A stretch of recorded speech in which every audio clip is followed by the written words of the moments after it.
नमस्कार जी। कहानियाँ यादों की में आपका स्वागत है। प्रस्तुत है मेरी आज की कहानी आत्मसम्मान। पति के बिना बेटे और बेटी को पालना कोई इतना आसान थोड़े ही ना था। पति और सास की मृत्यु के बाद गांव में रहने खाने का भी कोई ठिकाना नहीं था। गायत्री अपने दोनों बच्चों को लेकर मायके आ गई। मायके में माता पिता और भाई के परिवार के 8 बच्चे होने तक वह घर के काम में अपनी जान तो लगा रही थी, परंतु पिता की मृत्यु के बाद तो उस घर में भी उसे अपना वजूद भार सा ही लगता था। वह सारा दिन काम करती थी, भाई के 8 बच्चे संभालना और घर का काम, और पर सारा दिन इतना सारा काम करने के बदले कोई पैसे थोड़े ही ना मिलते थे। हाँ, इतना ज़रूर था कि भाई के बच्चों के साथ ही उसका बेटा भी स्कूल में दाखिल करवा दिया गया था। तब बेटियों की पढ़ाई का इतना चलन नहीं था,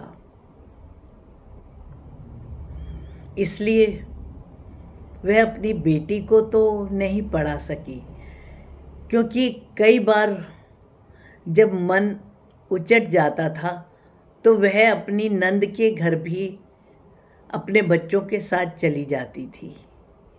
ननद का परिवार भी बहुत बड़ा जमींदार परिवार था।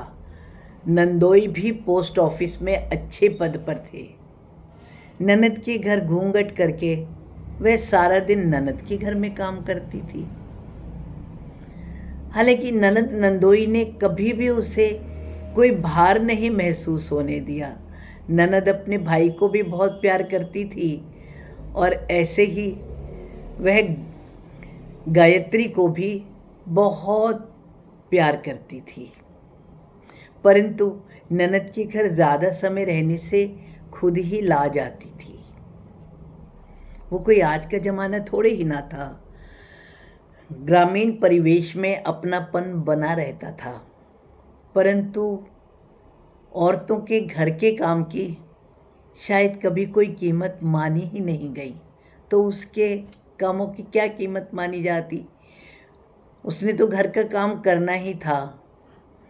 हाँ, भाभी, माँ और ननद को उसके रहने से घर के काम में सहायता अवश्य मिलती थी, परंतु इसके लिए उसे कभी कोई अतिरिक्त सम्मान नहीं मिलता था।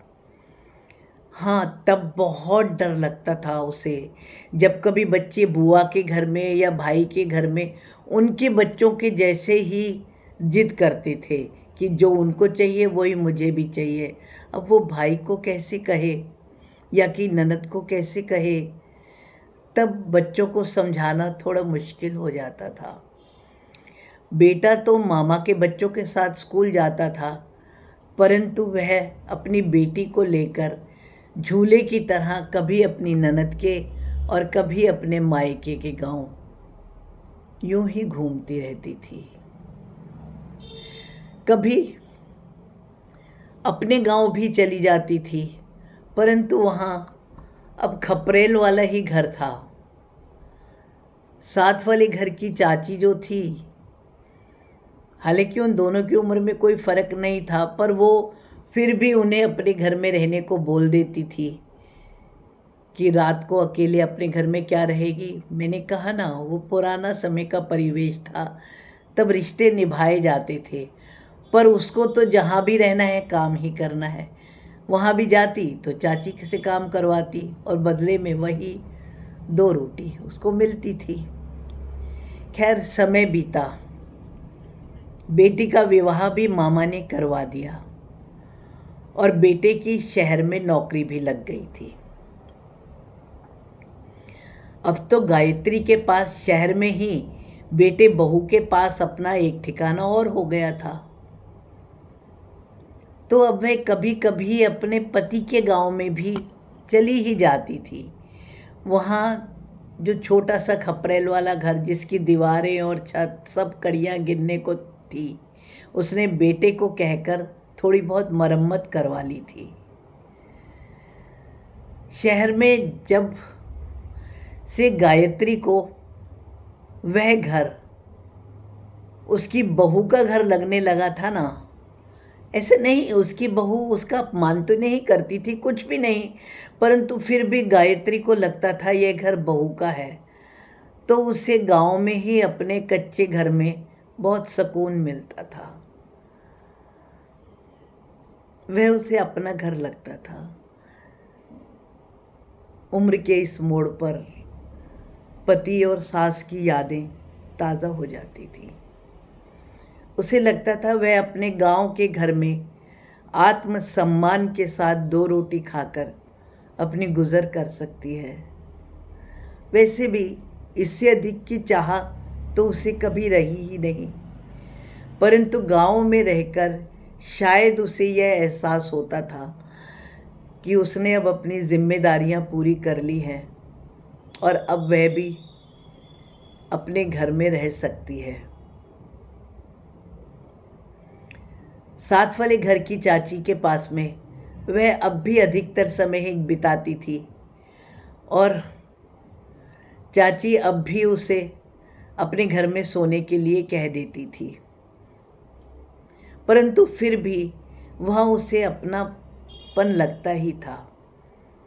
कभी बेटा ले जाता था तो बेटे के पास भी चली जाती थी, कभी भाभी नंद, पर अब उसका अधिकतर समय अपने गांव में ही बीतता था और गांव में भी वो चाची के साथ ही काम करवाने में बिताती थी। अब चाची की भी बहुएं वगैरह आ चुकी थी, कोई बाहर चले गए थे तो दोनों वहाँ ही व्यस्त रहते थे।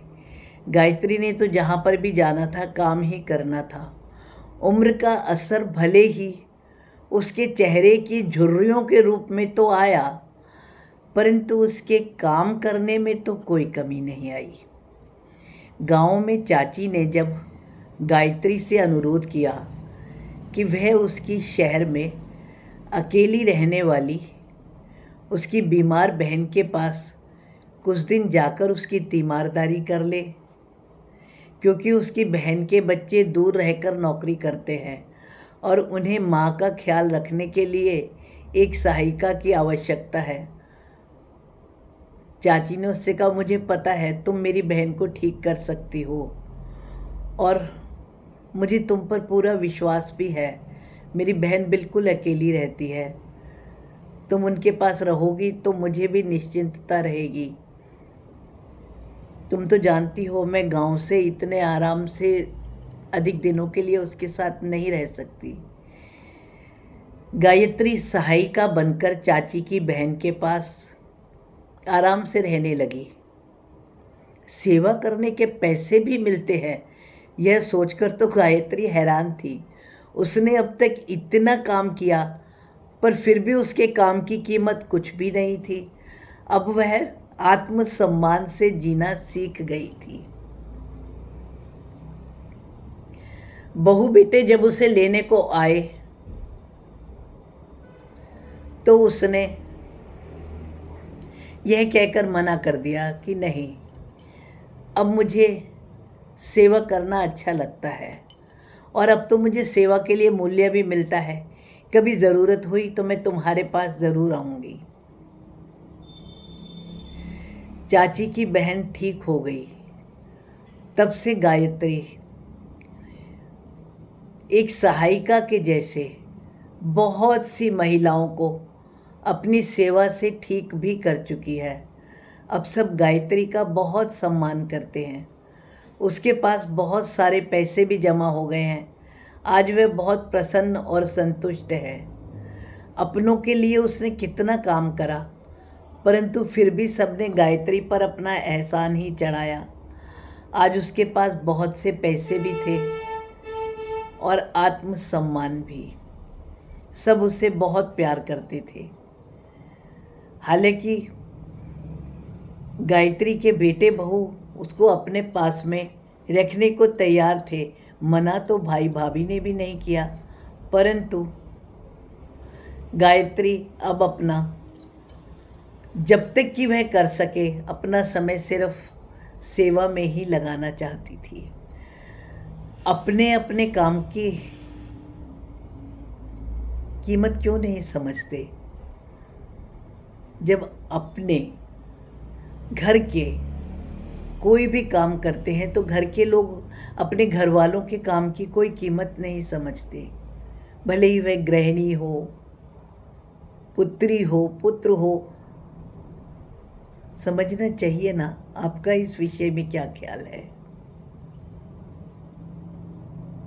हम बाहर सबको धन्यवाद कर सकते हैं, परंतु घर में याद करिए, आपने अपनों को कभी धन्यवाद किया था?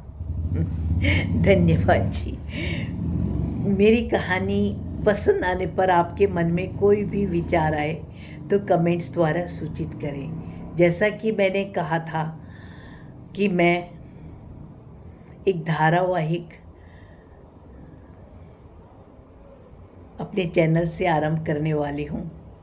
इसी माह के अगले हफ्ते तक मैं पहला भाग ज़रूर प्रस्तुत कर पाऊँगी। उसके लिए मैं दिनांक की घोषणा कर दूँगी।